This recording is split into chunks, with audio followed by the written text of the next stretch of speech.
TV debate ஷோலாம் இப்போ அண்டா மாதிரியான நபர்களை மக்களை புறந்தள்ள ஆரம்பிச்சிட்டாங்க.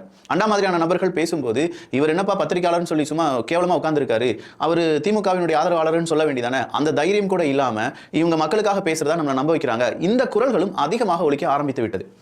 அதிகமான நபர்கள், அது சின்னவங்களா இருக்கட்டும் பெரியவங்களா இருக்கட்டும், இப்போ டிவி எல்லாம் பார்க்கறதை விட அதிகமாக யூடியூப்ல இருக்கக்கூடிய சில நபர்களுடைய வீடியோக்கள் இது அதிகமாக பார்க்குறாங்க.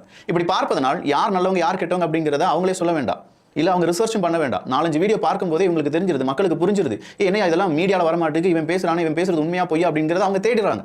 அவங்க தேடுறதுக்கு முன்னாடி ரெக்கமெண்டேஷன்ல வேற ஒரு வீடியோ வந்துருது, கரெக்டாக அவங்க தேடுறதுக்கு பதில் கிடைச்சிருது. ஸோ இந்த ரெக்கமெண்டேஷன் அல்கோரிதம் இங்க இருக்கக்கூடிய அரசியல்வாதிகளுக்கு பெரிய ஆப்பாக மாறிட்டு இருக்கு. இங்கே ஏளனம் செய்த நபர்களும், இங்க ட்ரோல் மெட்டீரியலா தாவேகாவை பார்த்த நபர்களும் இன்னைக்கு விஜய் பேசிய அந்த பேச்சை மிரண்டு பார்த்திருக்கிறார்கள் அப்படிங்கிறத ஊடகங்கள் விமர்சிக்கிறார்கள். விஜய் நீ தொட்டிருக்க கூடாது, விஜய் நீ தொட்டதுக்கு பயந்து நடுங்குவ அப்படின்னு சொல்லி விஜய் அவர்கள் சொன்னதும், விஜயுடன் இருக்கக்கூடிய மக்களையும் நீங்க தொட்டிருக்க கூடாது அப்படின்னு சொன்னதும், தற்குறி நாங்க இல்லடா நாங்க ஆச்சரியக்குறி அப்படின்னு சொன்னதா இருக்கு.